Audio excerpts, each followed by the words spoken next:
Suara pintu diketuk. Ada tamu yang datang.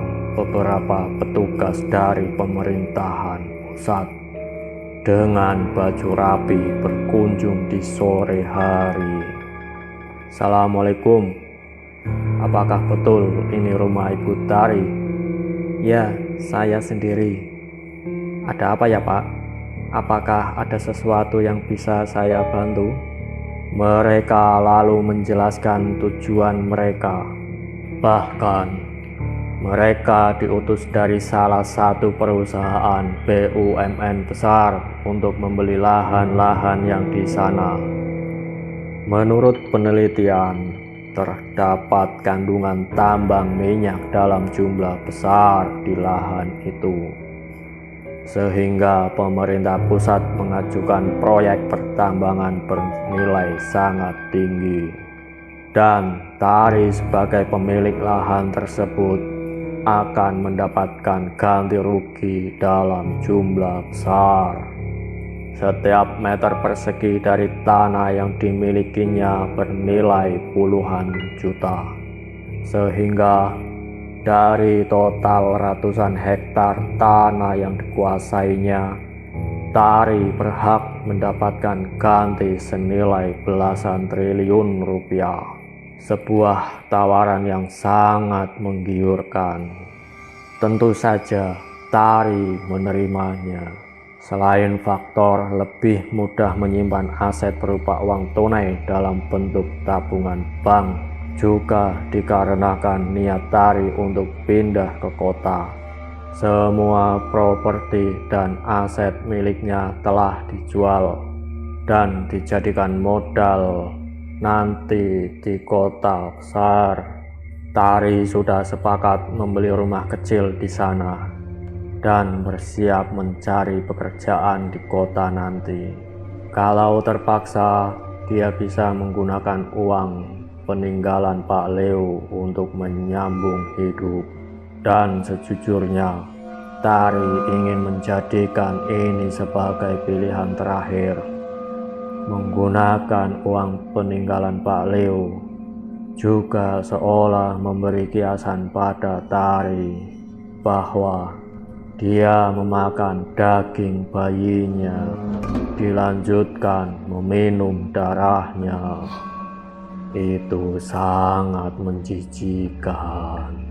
Tetapi tetap saja Tari menerima uang yang diulurkan pihak pemerintah pusat.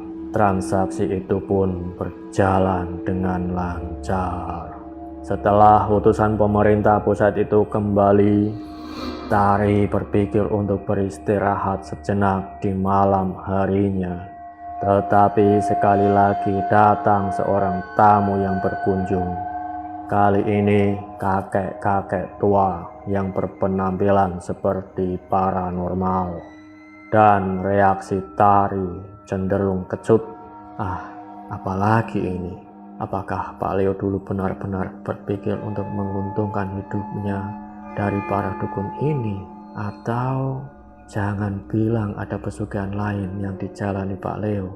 Begitu kira-kira pemikiran Tari soal dukun pesugihan.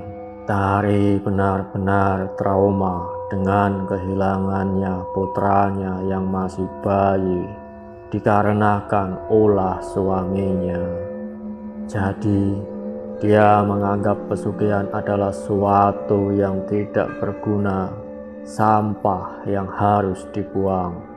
Tetapi kemudian dukun itu pun menjelaskan bahwa dia bukanlah dukun ilmu pesugihan. Dukun itu memperkenalkan dirinya bernama Mbah Brojo. Dia menyebutkan maksud kedatangannya adalah mengenai transaksi jasa antara dia dan Pak Leo sebelumnya saat Pak Leo masih hidup. Pak Leo menyewa jasa Mbah Brojo untuk mengambil beberapa benda seperti pusaka jenglot. Jenglot sebenarnya adalah bentuk mumifikasi dari manusia yang memiliki ilmu kesaktian, keabadian semasa hidupnya. Efek dari ilmu itu membuat penganut ilmu keabadian adalah tubuhnya tidak diterima oleh bumi, tetapi tubuhnya mengecil sedikit demi sedikit sampai seukuran genggaman tangan. Menurut Mbah Brojo, sebagai konsultan ilmu kesaktian, Jenglot dapat digunakan sebagai sarana ilmu kesaktian dengan memindahkan ilmu kesaktian yang pernah dipelajari Jenglot itu menuju tubuh penyewa jasa Mbah Brojo. Dalam kasus ini, Pak Leo semasa hidupnya memiliki cara hidup yang penuh bahaya. Jadi, dengan menguasai ilmu kesaktian, dia dapat mudah menundukkan lawan-lawannya. Tidak mau membayar saat ditagih hutang, langsung dipukul lawannya seketika KO. Kalau melawan ilmu seperti ilmu kebal dan ilmu keabadian Pancasona, Rawa Rontek, dan lain-lain, siap menjaga nyawa Pak Leo lebih baik dari penjagaan belasan atau puluhan anak buahnya. Tari lalu bertanya, jadi Mbah Brojo membawa Jenglot dengan kesaktian apa untuk ditawarkan? Lalu Mbah Brojo mengeluarkan isi kain besar yang membungkus di punggungnya.